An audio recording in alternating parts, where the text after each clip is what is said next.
আমি কল্পনাও করতে পারি নাই আমার জামাইটা এত ভালো। দেখেন, সকালবেলা আমি তাকে টাকা দিয়েছিলাম ব্যবসার জন্য। সে সকাল সকাল গিয়ে আলু পেঁয়াজ নিয়ে আসছে, এটা ভিডিও আপনারা দেখেছেন, আমি দিয়েছিলাম। কিন্তু মাঝখানে দুপুরে ভিডিও দিতে পারি না অনেক ব্যস্ততার কারণে। সে আয়না দুপুরের পরে ভ্যানে আলু পেঁয়াজ সাজায় তারপরে বিক্রি করতে গেছিলো। এই তো রাত্রের বেলা আসলো, আইসে সব টাকা গুনে গুনে আমাকে দিয়েছে। তো আলহামদুলিল্লাহ, যা পাইছে আল্লাহর কাছে অনেক অনেক শুক্রিয়া। আমি অনেক খুশি এতগুলা, মানে আমি খুবই খুশি সে কাজ করে টাকাগুলো আনছে। আর সে উঠাইতে পারছে, চালান উঠাইতে পারছে, চালান উঠায়ও মানে খরচটাও উঠাইতে পারছে মোটামুটি। কারণ সে আসরের পরে গেছে, এই সন্ধ্যা পর্যন্ত কাজ করছে, সন্ধ্যা পর্যন্ত বিক্রি করছে। আলহামদুলিল্লাহ, যা পাইছে আল্লাহর কাছে শুক্রিয়া। যাক, নতুন হিসাবে সেই কাজ কখনোই করে না, এই প্রথম এই কাজ করতেছে। আমি তো খুবই ভয়ে ছিলাম তাকে ভ্যান গাড়িতে এগুলা দিয়া যে কি না কি হয়, অনেক কিছু বইলা বুঝাইয়া দিছি।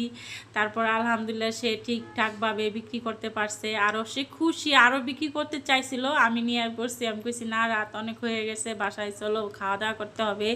তো আমি তাকে বাসায় আনছি, যে দেখেন টাকা পয়সা সব হিসাব করে আমার হাতে দিতেছে, কত টাকা পাইলো, কি করছে, আর নাস্তা খাইছে। দেখেন চেহারাটা কি অবস্থা হয়ে গেছে। সে সারাদিন না, বিকালে আসরের পরে এই পর্যন্ত সে খুবই খাটছে। কিন্তু তার এই খাটনি মনে হয় না আসলে। সব একটা বাস্তব কথা কি জানেন, যখন হাতে টাকা আসে তখন খাটনি আর খাটনি মনে হয় না। সে যে খাটছে কতটুকু সেটা তার কাছে মনে হয় না, কারণ সে নগদ টাকা পাইছে, বিক্রি করছে। এর জন্য তার কাছে আনন্দটা বেশি এখন, খাটনির চেয়ে আনন্দটাই বেশি তার কাছে এখন লাগতেছে। তো আমি জিজ্ঞাসা করছিলাম, কি তোমার কাছে কষ্ট লাগতেছিল কি, প্রথম এই কাজ করলাম, তুমি কখনো করো না আগে পরে? তা বলতেছে না, আমার কাছে অনেক ভালো লাগতেছে, আমি অনেক হ্যাপি, আমি খুশি কাজ কইরা, আমার অনেক ভালো লাগতেছে। কারণ আগে যে চাকরি করছি আমার অনেক কষ্ট হয়ে যেত গা। এখন আমি নিজের ব্যবসা করি, নিজের ব্যবসা স্বাধীন বেশি। আর আমি সব সময় আমি ভালো থাকি।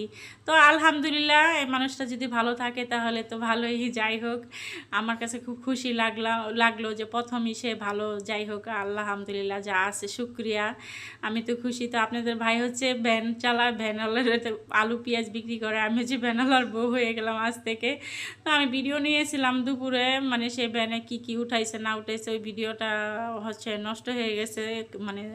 আমি অন্যরকম ভিডিওটা করে ফেলছিলাম, দেখে নষ্ট হয়ে গেছে, দিতে পারি না। তো ইনশাল্লাহ কালকে সকালে আবার সে মাল আনবে, আমি ভিডিওটা দিব। এই পর্যন্ত ভালো থাকেন, সুস্থ থাকেন।